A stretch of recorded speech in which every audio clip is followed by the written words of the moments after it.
आज की आधुनिक दुनिया में हम बेमतलब बुद्धि को बहुत ज्यादा महत्व दे रहे हैं और इसके लिए हम भारी कीमत चुकाएंगे। आप ऐसी स्थिति में होंगे जहां आपको सब कुछ पता होगा लेकिन आपको जीवन के महत्व का कुछ मालूम नहीं होगा।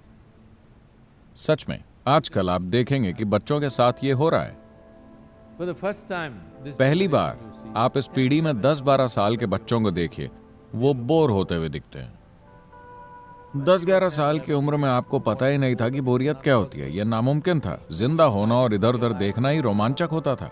आप 10-12 साल के बच्चों को देखिए, सभी बोर होते दिखाई देते हैं क्योंकि उन्होंने अपने फोन के स्क्रीन पर सारा ब्रह्मांड देख लिया है। उन्हें सब पता है।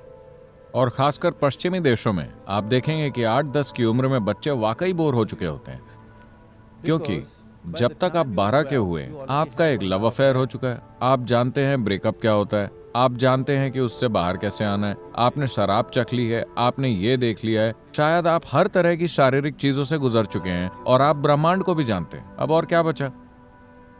15 का होने तक कई लोगों के लिए जिंदा रहने का वाकई कोई मकसद नहीं बचता। आपको हैरान नहीं होना चाहिए अगर यही कल्चर चलता रहा। मैं नहीं कह रहा हूं कि यह भविष्यवाणी है, मैं बस देख रहा हूं कि यह शुरू हो चुका है। अगले 50 या 100 सालों में अगर 25 से 50% लोग आत्महत्या कर लें तो आपको हैरान नहीं होना चाहिए, क्योंकि जीवन थोड़ा उत्साह चाहता है। अगर बिना अनुभव के आपको बहुत ज्यादा जानकारी हो जाती है तो वो उल्लास जा चुका होगा और आप में ज्ञान का एक झूठा भाव बहुत गहरा हो जाएगा। बुद्धि का यही खतरा है, क्योंकि बुद्धि हर चीज की चीर फाड़ करना चाहती है।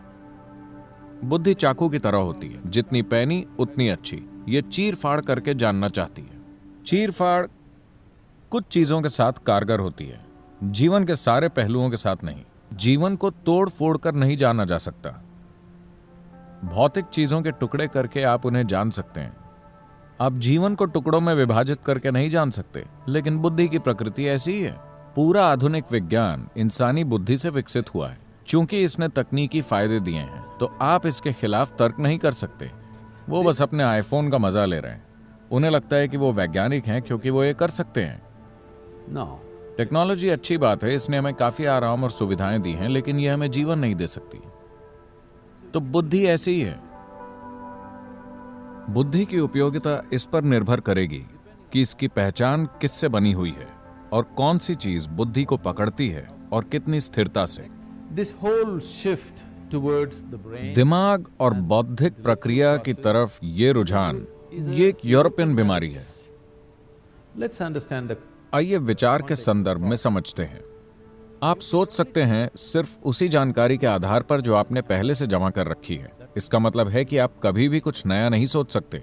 आप इसे रिसाइकल कर सकते हैं, आप इसे फेंट सकते हैं, आप इसमें उलट पलट और फेरबदल कर सकते हैं, पर आप बिल्कुल नया कुछ नहीं सोच सकते। कुछ नया बाहर निकालना विचार की प्रकृति में ही नहीं है। यह सिर्फ अतीत को रिसाइकल कर सकता है। इसका मतलब है कि अगर आप खुद को अपनी विचार प्रक्रिया के हवाले कर देते हैं, अगर आप इसे बहुत महत्व देते हैं, तो आप यह पक्का कर रहे हैं कि आपके जीवन में कुछ नया कभी भी नहीं होगा। तो विचार को इतना महत्व देने की जरूरत नहीं है। इस संस्कृति में विचार को कभी इतना महत्व नहीं दिया गया। वो बस आपका मनोवैज्ञानिक ड्रामा है। हम इसे ज्यादा अहमियत नहीं देते क्योंकि ये आपका नाटक है। आपका नाटक आपके लिए महत्वपूर्ण है, किसी दूसरे का नाटक उनके लिए महत्वपूर्ण है। हर कोई सोचता है कि ब्रह्मांड में उनका नाटक ही सबसे महत्वपूर्ण है। यह हर किसी का अनुभव है, क्योंकि खुद के मनोवैज्ञानिक नाटक के साथ उन्होंने गहरी पहचान बना रखी है।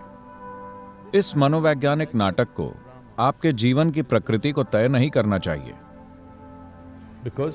क्योंकि ये एक बहुत छोटी घटना है जीवन प्रक्रिया की तुलना में। जीवन एक कहीं ज्यादा गहरी समझ है बुद्धि की तुलना में।